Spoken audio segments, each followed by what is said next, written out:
Good afternoon, everybody. Thank you so much for joining us. This is a webinar that I have been looking forward to for quite a while. It's pretty rare that we get to see just a nice live demonstration of what hackers can do and how quickly they can do it. But that's what you're going to get today. So before we get started with the big meat and potatoes content, I want to mention just a couple of things. So first of all, everybody that's attending is going to be muted. So unfortunately, I'm not going to be able to hear you.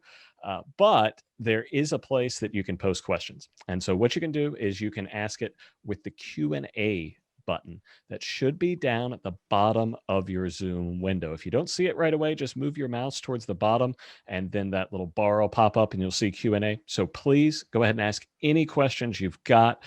We're happy to answer them. We'll get to answer those at the end of our presentation.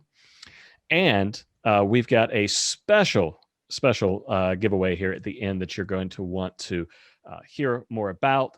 So make sure to stick around to the very end to get that. But again, this is just exciting webinar. I'm really excited. Appreciate the folks from Scout who we've partnered with for their generosity in coming on and helping us with this and giving this live demonstration. It's going to be just wonderful time.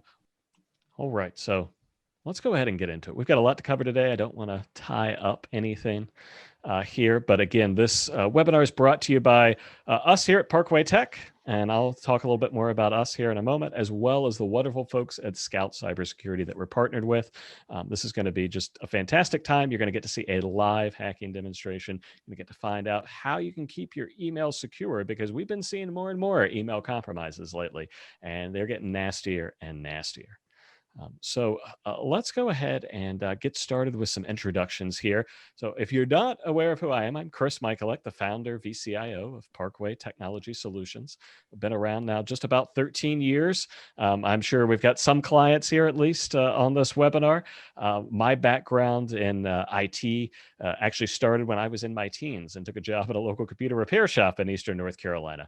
And since then, have always maintained an interest in technology. And I got to tell you, cybersecurity has really been one of the most fascinating arenas for technology that I've seen in some time. And the nice thing is, I mean, it's all about, assuming you're one of the good guys, keeping people safe. And that's really what we're about here at Parkway Tech. So I'm going to hand the mic virtually over to Ryan so he can tell us a bit about himself here. Good afternoon, everybody. My name is Ryan Bailey. I've been with Parkway for about 7 years now. I'm currently the tech manager. Started out level 1, worked my way up to level 2 and level 3. Just kind of hands in about everything we do here, making sure everybody is safe and secure. Happy to be on this, and I think we're going to have a great time and learn quite a bit today. I'll pass it off over to Jeff now. Hi, all. My name is Jeff Benedetti. I'm VP of Sales and Marketing here at Scout Cybersecurity. I'm excited to be partnered up with the Parkway team to host this webinar, and look forward to sharing some of our best practices, tips, and tricks with you all today. Perfect. Well, thank you, Jeff. And Kevin, tell us a bit about yourself. Sure, Chris. Hey, everyone. Kevin Williams here, one of Scout Cybersecurity sales engineers. Very happy to be here today, be able to kind of go through the demonstrations and again, really just showcase what it's like to have those attacks happen, how easy they can happen, and realistically just talk about some of the things we could provide to protect yourselves against these types of attacks. Back over to you, Chris. Wonderful, Kevin. Well, thank you so much. So now I'm going to talk to you a bit about Parkway Tech, in case you're not too familiar, but we've got clients all over the Southeast, including offices all the way down to Florida now. Mostly North Carolina and Virginia is where our sole concentration is. And one of our differentiators is we treat each client's business as if it were our own. So now what that means is we try to look at things from the perspective, put ourselves in our client's shoes and say, okay, what would we do? What would we invest in here? What would we focus on, especially with technology? Because we're small businesses. We don't have unlimited tech budgets, but it's a big thing that we've got to make sure that technology is the driver for small business. It's what enables us to do what we can do, and we've got to make sure more than ever that we're protected. So cybersecurity has been a big focus for us, especially over the last year. COVID's changed a lot of things. Cybersecurity is definitely no different, and so one of the big areas of our focus now is protecting our clients from cyber attacks, whether that be ransomware, hackers, phishing attempts, as you're going to see here in this demonstration, and of course, employee data theft is also a concern. You don't want to prevent anybody outside from getting in, but then not think about the internal controls that you need to have in place so nobody could lift things out from the inside. And as I mentioned before, we've been around now just about 13 years. Small businesses throughout the Carolinas and Virginias, where most of our focus is, and then we've got law firms, nonprofits, medical. I could go on, but we're all about finding the right technology solutions at the right budget for our clients. And now, Jeff, would you tell us a bit about Scout? Yes, no, definitely for sure. So Scout Cybersecurity been around for close to 8 years, and throughout our history, we've helped small, medium, and in some cases, enterprise level businesses protect their network, their infrastructure, and their data from cyber threats. We are purely channel focused, so we work with companies just like Parkway to deliver our cybersecurity services. And we're really proud of the things we've been able to accomplish here, because we're protecting small and medium-sized businesses every single day from vicious cyber threats. Wonderful, Jeff. And I'll just say that, we're really happy that we found Scout here as a partner. One of the big things as a small organization ourselves is, how are we going to make sure that we're keeping on top of things 24/7? And, how are we going to make sure the expertise that we might lack, we're able to get at pricing that is affordable to ourselves and our clients? And Scouts come through just wonderfully on both areas. They've been just a fantastic partner. So really appreciate them. Again, you're going to hear quite a bit more from the folks at Scout. And speaking of that, Jeff, I'm going to ask you our first question here. Sure thing. So, with the cyber landscape, can you tell us a bit about what you've seen since you started at Scout? Yeah, no, definitely. Great question, Chris. The cyber landscape is complex. There's a lot of moving parts, but there's some really similar, there's some major themes we've been able to boil it down to. And we talk to our partners about this all the time. So it's really, the cyber landscape has been impacted by the shortage of talent. Cyber talent's expensive. So for an organization to go out and hire cyber talent, it's hard to do. There's actually 500,000 jobs that are open right now for qualified cyber professionals, and that's just in the US. Also, another theme around the cyber landscape is that data usage is increasing, and businesses of all shapes and sizes rely on technology. And this isn't going away. So I guess the main theme there, the main point to make is, every business has some type of exposure to a cyber threat. And if you're looking at the news and hearing what's happening, all businesses are now a target. It's actually interesting that a lot of businesses think that they're too small to be attacked. They're too small to be a victim of cybersecurity. But in fact, 65% of all attacks happen to small and medium-sized businesses. And many times it's because there is gaps, exposure, and businesses just don't know how to protect themselves. On top of that, I'm sure everyone's had some capacity of their life impacted by COVID and by work from home and the pandemic. And work from home brings on new challenges. Now you have employees that are in remote locations, very well may have employees that are remote locations using their own Wi-Fi. Access to passwords and data and systems allow hackers and allow cyber criminals to find new threat vectors, which is a big area of concern, especially for small and medium-sized businesses. And at the end of the day, the theme that we see more and more, and we've actually, during the pandemic and prior to that, we've seen a big increase in demand from managed service providers and their customers, because they need a solution to power their cybersecurity protection. So those are some of the high level themes that we're seeing, but it really boils down to increased threats, the lack of talent, and just businesses having more exposure. I mean, that makes a lot of sense, Jeff, and definitely mirrors what we've been seeing as well. Mhm. And talking to colleagues in the industry, what they've been Yep. seeing, and the last 12 months has been just a year of Yeah. enormous change, right? I mean, Yeah. there's all sorts of things that we didn't see coming. I saw some economist or something, I think, said that we've seen changes take place that normally would do it a decade in the span of a few months. And so Yeah. it's accelerated a lot of change. It was happening, but we thought we had more time and now we don't. So staying on the cyber landscape theme and those security, what sort of major attacks are you seeing today? Yeah, it's actually interesting you bring that up. We're seeing attacks every single day. At the macro enterprise level, there was SolarWinds breach, and FireEye was one of the top cybersecurity companies, was impacted by that as well, and that's even hitting downstream into government. We also see small organizations, city governments attacked, and I actually have an example of that I can share with the group. So the city of Norwalk in Connecticut, it's actually funny. I was born in Norwalk, so it's a great city. And Norwalk, a construction company in Norwalk had hackers in their network monitoring activity payment, and monitoring how wire transfers were being facilitated. And what they were able to do is they impersonated an email from a sender, giving them a link, which was also an impersonation, to transfer money. So typical business, I'm transferring money from one company or one account to another. And they followed the email instructions to a T. It was actually from the city of Norwalk. And the city of Norwalk actually transferred $900,000 to the wrong account, right? Ooh. And it's scary because we see this every single day. Like, we have partners and customers, we're not even actually doing business with us, reaching out and saying, hey, I need help. And Scout, we're a partner first, and we want to help our partners' customers, so we do the right thing. But it's a challenge because, especially with wire fraud, there's a lot of complexity there. And when you have a problem in your house, let's say you have a fire in your house, you're going to call 911 and hope the fire department gets there as quickly as possible.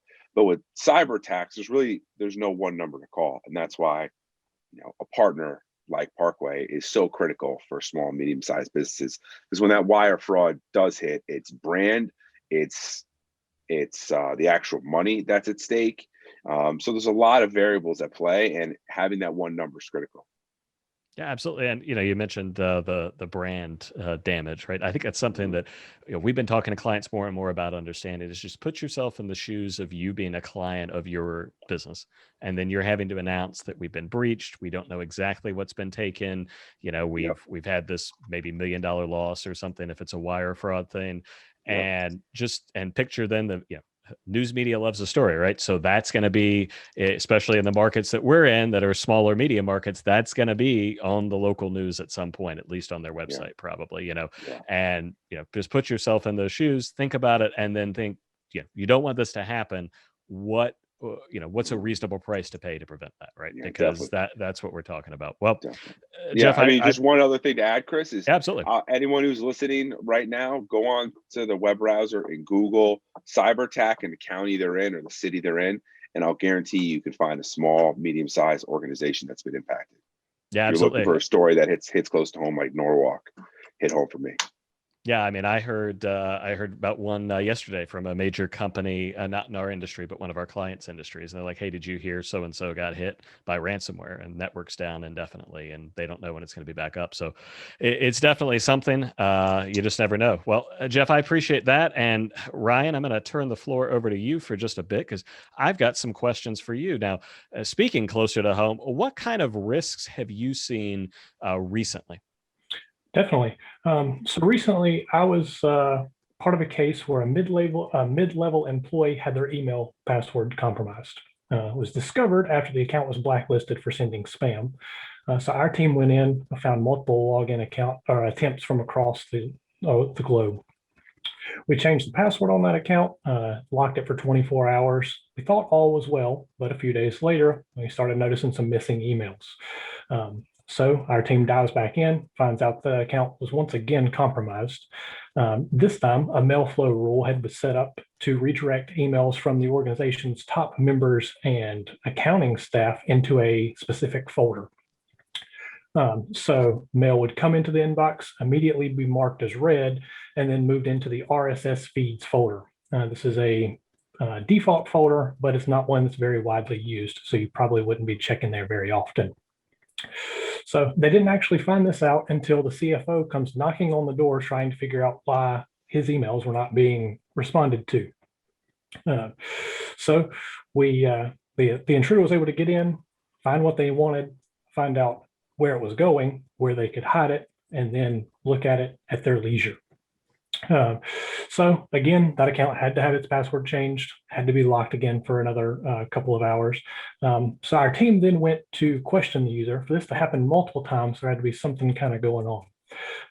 We figured maybe there was a keylogger that the antivirus had missed, or possibly a phishing email that they kept going back to, or maybe a bad web browser or a search for the website, and they were going to a phishing site and accidentally getting their credentials harvested there.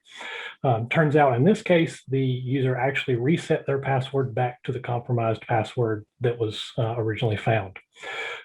This was because that password was a generic password used for multiple different things in the organization.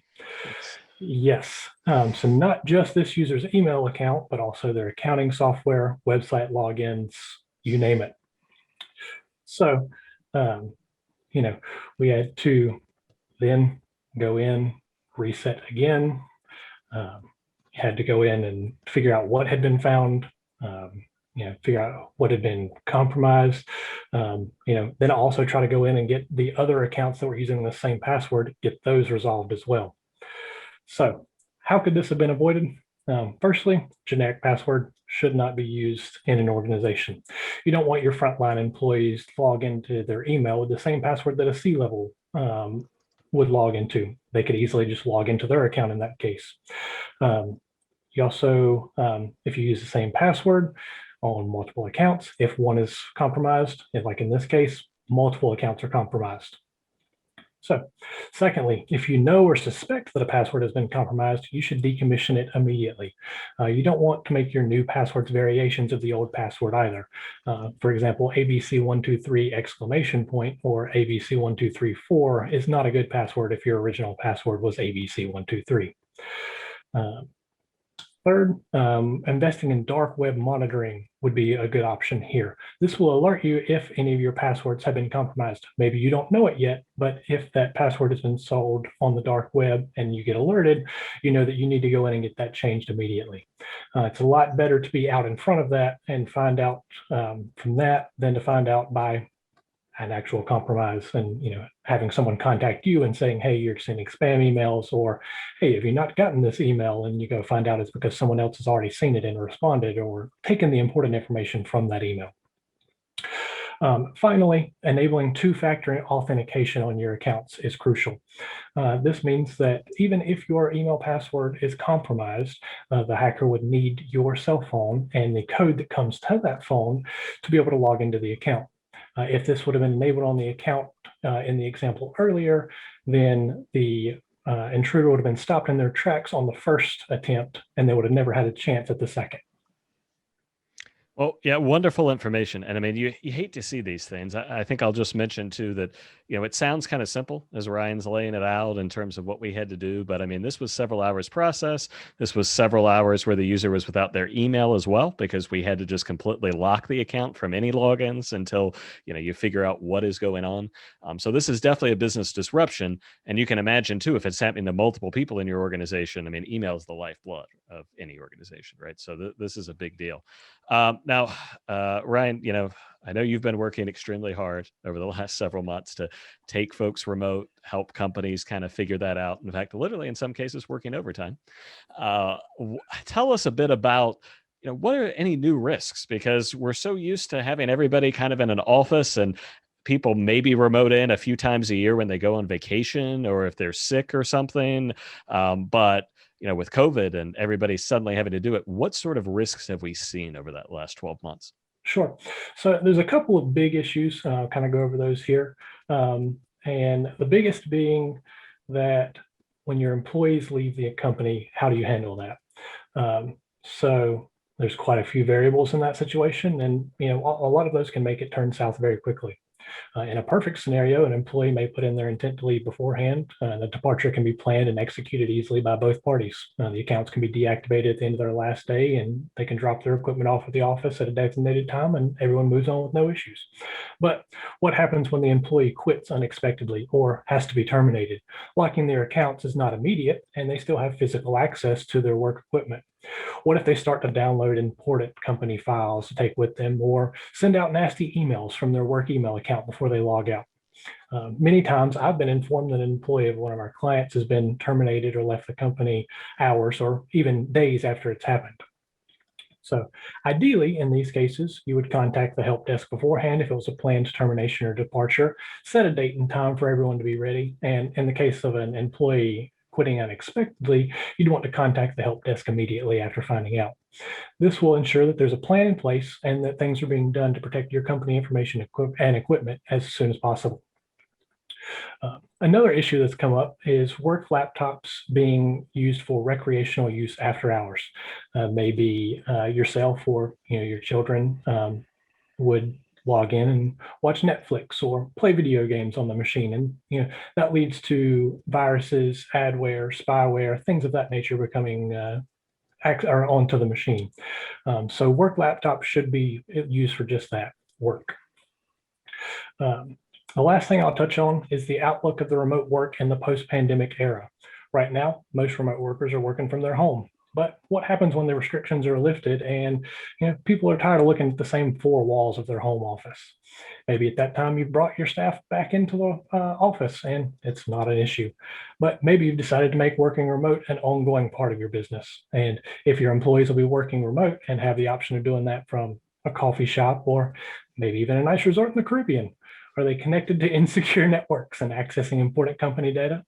Is someone sitting a few tables over from them and seeing emails and where their files are being accessed? Or does the employee have a VPN connection and their web traffic is being hidden?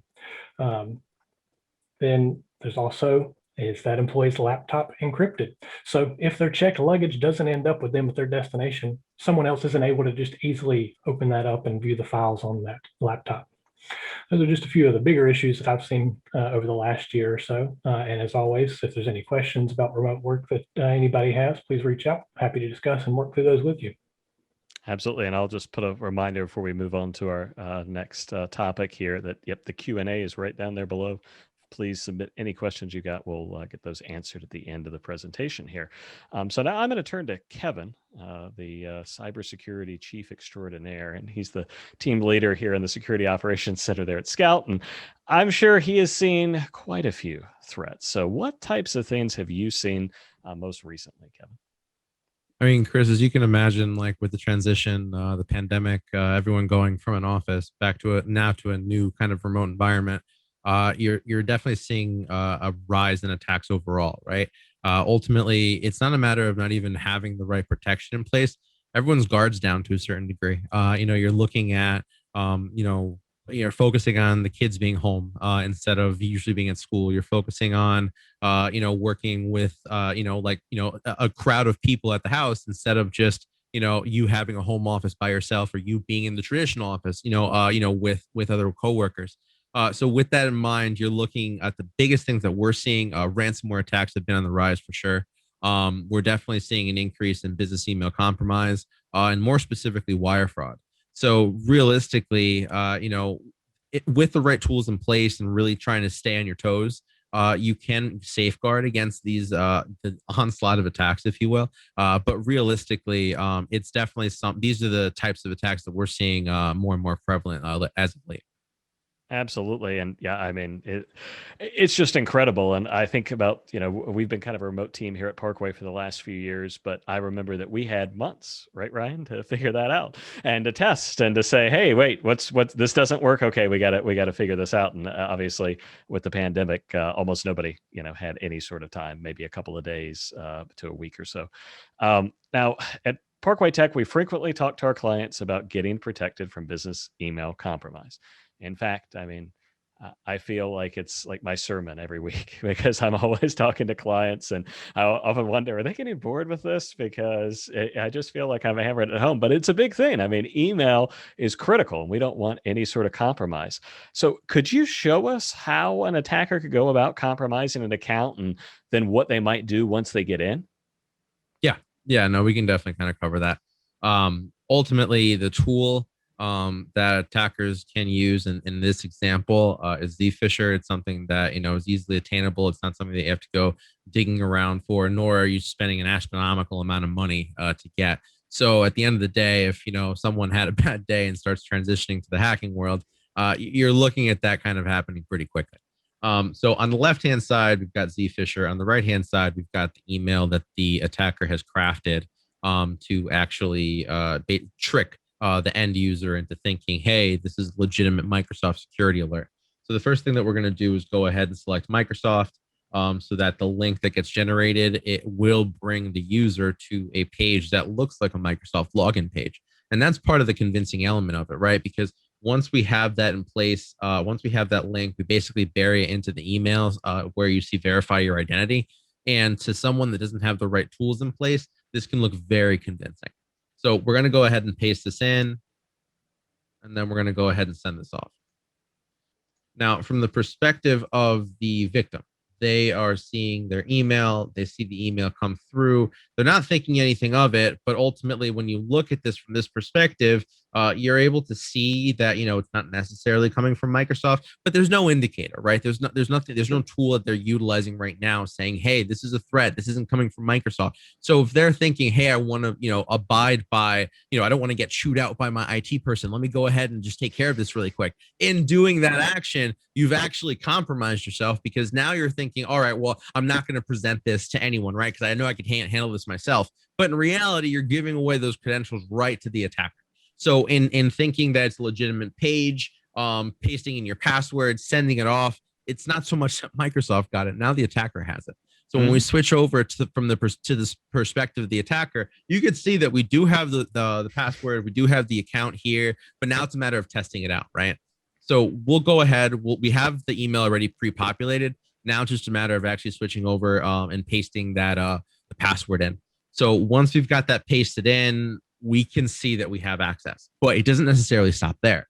At this point, now really the damage is going to be done because from the perspective of the attacker, they want to go in and set up a forwarding rule, right? Because they're looking for specific information. It's not just a willy-nilly, hey, this is a random person that I gained access to. They knew about what information this user had. So the first thing that we're doing is naming the rule, the email forwarding rule, something inconspicuous like admin. The next thing that we're going to do is focus on making sure that anything that's in the subject that has to do with a wire transfer is what's targeted in this specific rule. So realistically, the last part of it is just making sure that we're forwarding anything that has to do with wire transfer over to the original AOL account that we had sent the email from, so that from the attacker's perspective, they have everything that they need. So again, we named it something inconspicuous. We're focusing on anything that has to do with wire transfer. We're getting that AOL account in there. So now the user has no idea that these emails are even going out of their inbox. So we go ahead and save. And now from the attacker's perspective, it's the waiting game. Whereas from the victim's perspective, they have no idea what went wrong. They think that they reset their account. They're just waiting for the password or the link to reset their account, and that still hasn't come through. However, they noticed, oh, well, I have a wire transfer, right? But if we actually switch over to the attacker's perspective, the attacker has it too, right? We go to that AOL account, we're able to see clear as day. Those are those instructions. So again, it doesn't necessarily have to happen over the course of days, weeks, months. It could happen within a few minutes. And just like that, you're able to see that realistically, these are the types of threats that happen day in and day out that we're seeing and doing our best to protect against, when it happens. Yeah, I mean, Kevin, it's scary stuff, and like you said, I mean, it's super easy. It's trivial to do this. I think most people would be surprised at how easy this is. But I've talked to clients before and said that, I'll be honest with you, I've seen like hacker tools manuals that are 10 times better documentation than software that I pay for. In some cases that stuff is incredibly good, incredibly well documented, incredibly easy. So the hacker themselves doesn't even need to be tech savvy. They can rely on other people who have been. So Right. now that I'm sure most of our attendees are contemplating the benefits of afternoon drinking, can you tell us a bit about how ransomware works and show us kind of what that looks like? Yeah, absolutely. So from this perspective, just to kind of set the scene, you've got a user that's been gone for a long weekend. They come back to their machine, and the first thing that they do is open up the program that they use every day, Chrome. Hmm. So they go ahead, they click on Chrome, and that's where it all goes south. An attacker gained access to the machine while they were gone, right? Knocked them off the network. So they weren't even paying attention nor getting an indication that they were off the network. So usually when Chrome hops on, you see, oh, hey, I have no internet connection. They didn't even get the luxury of that this time around because ultimately Chrome was replaced with a WannaCry variant. So when they actually clicked on it, they executed that WannaCry variant. And so now, the files are actually being encrypted. So from the user's perspective, they're thinking, why is my computer so slow? What the hell is going on? I just need this to work. My boss is going to rip me apart. I've been gone for 3, 4 days now. And then you have like the eye opener, right? The, oh my gosh, like something's wrong. It's not just a matter of Chrome not opening, but now the wallpaper changes. And now you have this indicator like, hey, a mistake has been made. Now you're going to pay for it. Literally follow these instructions to get your files back if you dare, right? Because there's no guarantees, right? So you go ahead and open the decryptor thinking, okay, well, maybe they'll be nice, Sure. right? Maybe I'll be able to get it back. Not even remotely the case. Ultimately, you get the indicator letting you know the timer, right? So how much time do you have to get your files back? Ultimately, are they giving you an option to pay and your files get deleted, or are you paying or if you don't pay, does the ransom get doubled? So realistically, it's attacks like this that you're able to see and with the right tools, you're able to protect against. But people that in certain cases that are kind of leaving that on the back burner will definitely notice that type of an attack when it happens because it really isn't an if situation. It usually is a when. And then it's just a matter of can you recover from whatever the repercussions are of said attack. Yeah, and I mean, ransomware is more dangerous than ever. The attackers have definitely upped their game there, so it's something we've got to protect against. So, I mean, I'll just say, wow, Kevin and Jeff, appreciate you sharing all this and showing us how what sorts of problems these can cause that are serious problems, and also how easy it is to do. But let's get to a happier topic. What are some things that everyone can do to protect themselves from these sorts of threats? And Jeff, I will Yeah, I toss just wanted this to make over sure. to Yeah, you. no, Yep. sure. So, really taking a step back and thinking about what organizations, people, businesses can do to protect themselves from cyber attacks. We boil it down to five themes, 5 actions that you can take. So first and foremost, you need to understand what you need to protect the most. Data and the systems that are important to you that you care about. And you need to build rings around that data. So if you identify customer data, HR data, banking information as the most critical, you need to have a plan, a framework that supports and protects that critical data. You need to know if you have a problem. That's first and foremost. You can't solve a problem that you do not know about. And we talk a lot about monitoring and understanding your network. So that's why monitoring is critical. Um, and then response time and actually having a plan to reduce response time, to have an action plan to solve the problem is critical. And then last but not least, have a framework that covers people, training people, having your team know what threats or what phishing looks like or things to be aware of.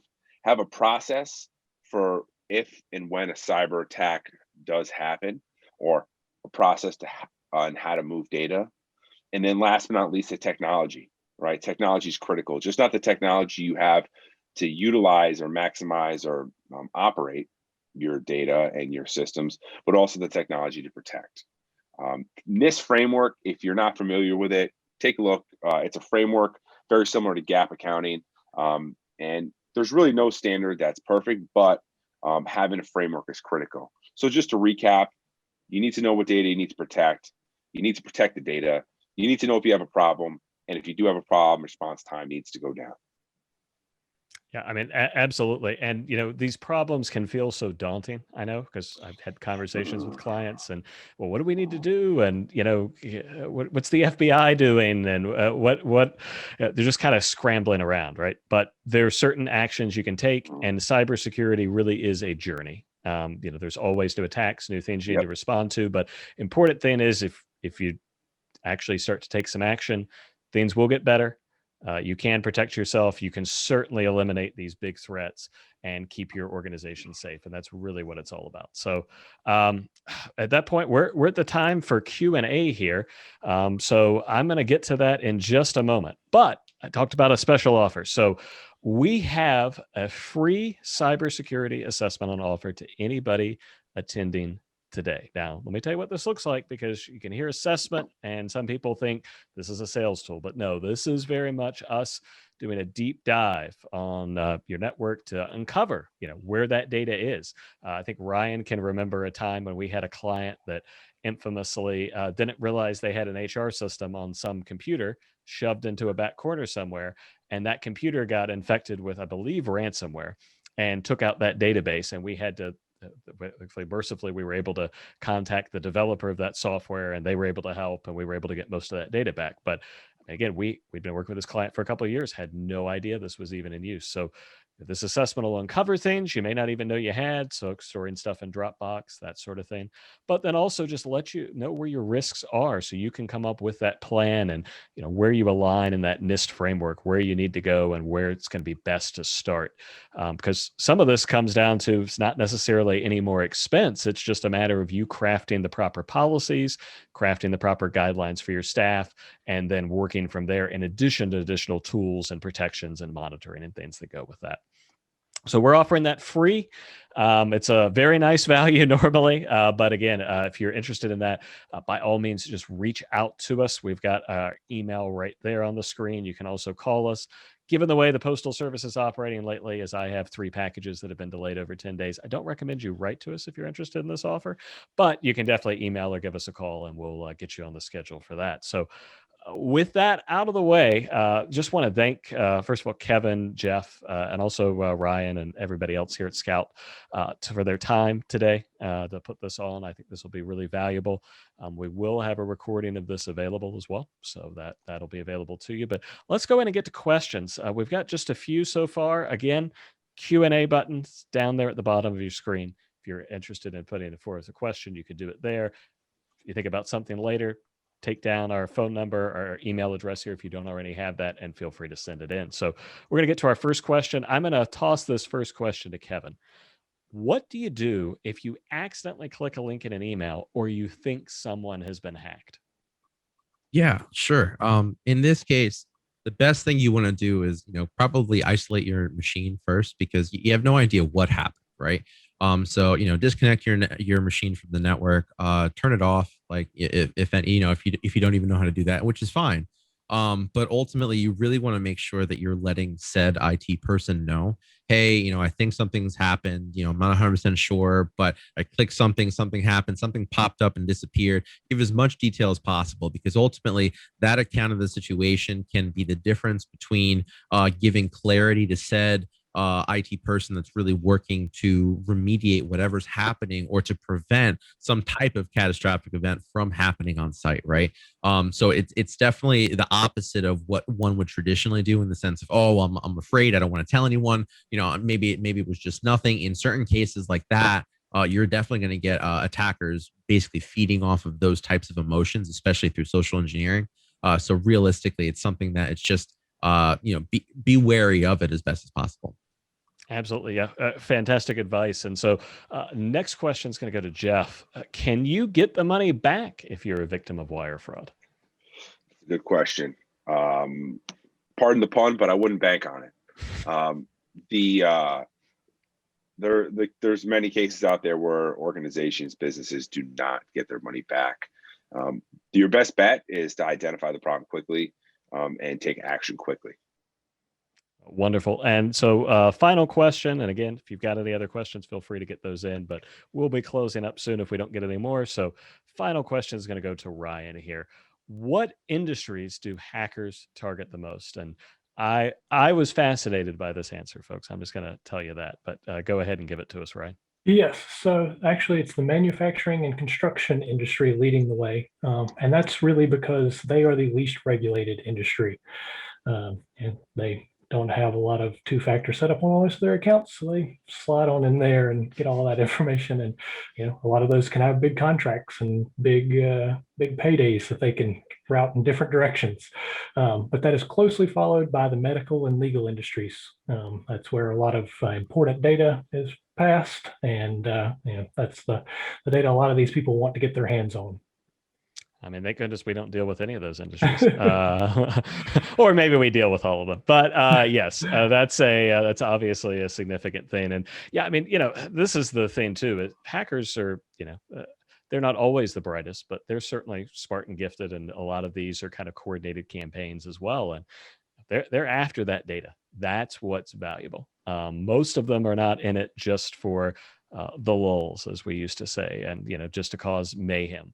Most of them are in it to get that data and then do things with it, whether it's selling it, whether it's using it to compromise other accounts. I mean, in some cases, your organization might just be a stepping stone, but you don't want to be that stepping stone for a variety of reasons. So this is serious stuff. But folks, I don't see any other questions right now. So I really appreciate everybody's time and attention here. I appreciate the team from Scout, as well as my team for putting this together. And I hope everybody really got a lot of interesting information out and something that you guys can take action on today. And if you need any help with that plan, we're standing by. I know I've been having conversations with many clients over the last few weeks, and that is something that's continuing. But we're here to keep you safe. That's the long and the short of it. IT is not just about keeping the computer systems kind of running well as it used to be. Cybersecurity is definitely something you can't ignore. We're making big investments ourselves in it. One of those best investments we've made is partner with Scout, and we just want everybody to be safe out there. So I appreciate everybody's time and attention. I'm going to go ahead and say we're going to wrap this up. Again, if we covered anything a little quickly, or you want to be able to share this with somebody else in your organization, there will be a recording made available soon. We'll get that out to you. And guys, we're here on Wednesday. Soon it will be Friday, so we can celebrate. We're at the midweek point, at least, even with some maybe bad news and stuff in cybersecurity. So again, thanks everybody so much, and have a great rest of your day.